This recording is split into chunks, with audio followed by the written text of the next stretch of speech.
Shalom saudaraku terkasih dalam Tuhan. Berjumpa lagi dengan Sekolah Sahabat 5 menit dengan Gereja Masih Advent hari ke-7 Jumat Menteng, untuk memastikan bahwa denyut jantung kerohanian saya dan saudara tetap berdetak.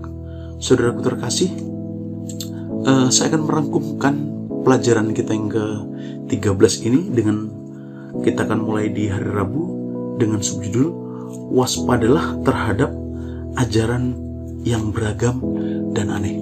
Saya akan membukanya dengan membacakan di dalam kutipan Alkitab di dalam Ibrani 13 ayat yang ke-9.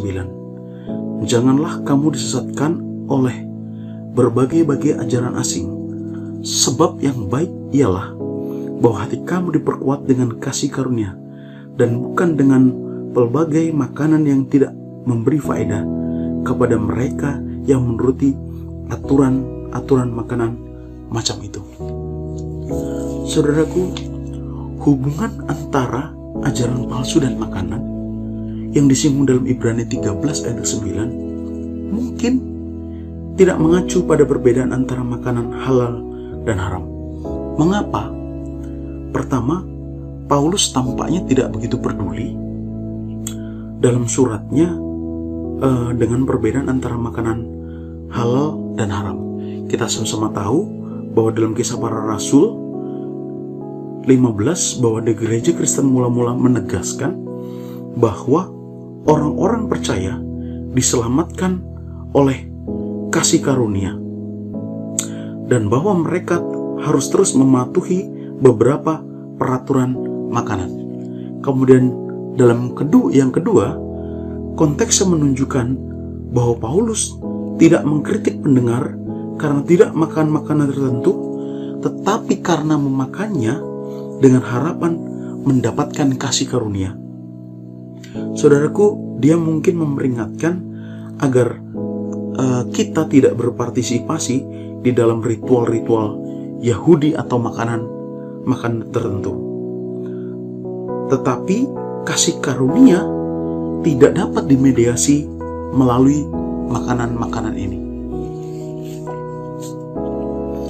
Kemudian di dalam hari Kamis pergi kepada Yesus di luar kemah.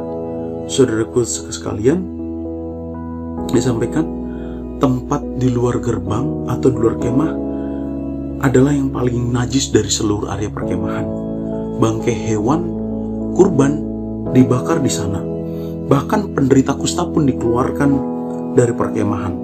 Para penghujat dari para penjahat juga dikeluarkan dari kemah.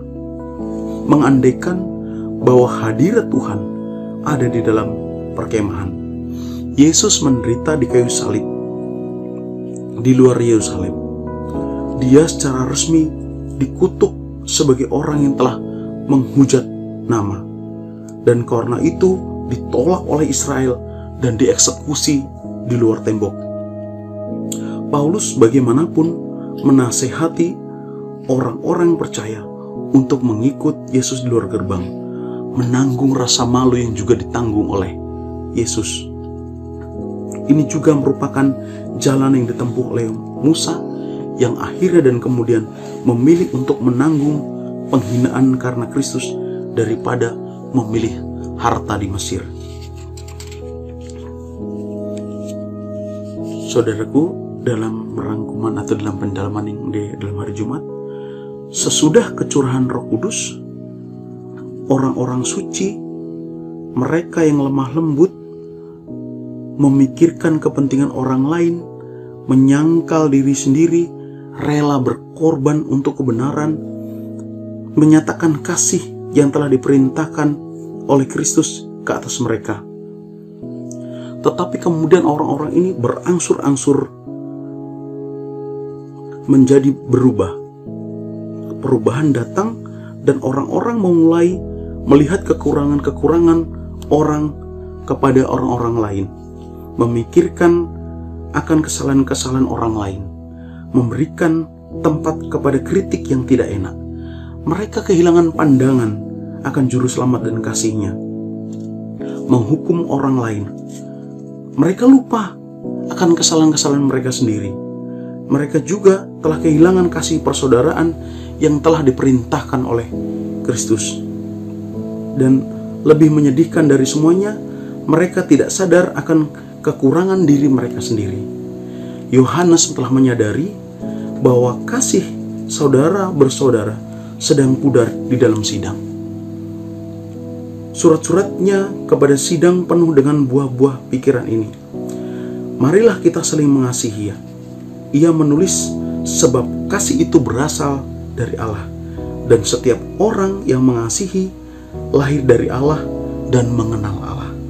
Barang siapa tidak mengasihi, ia tidak mengenal Allah, sebab Allah itu kasih.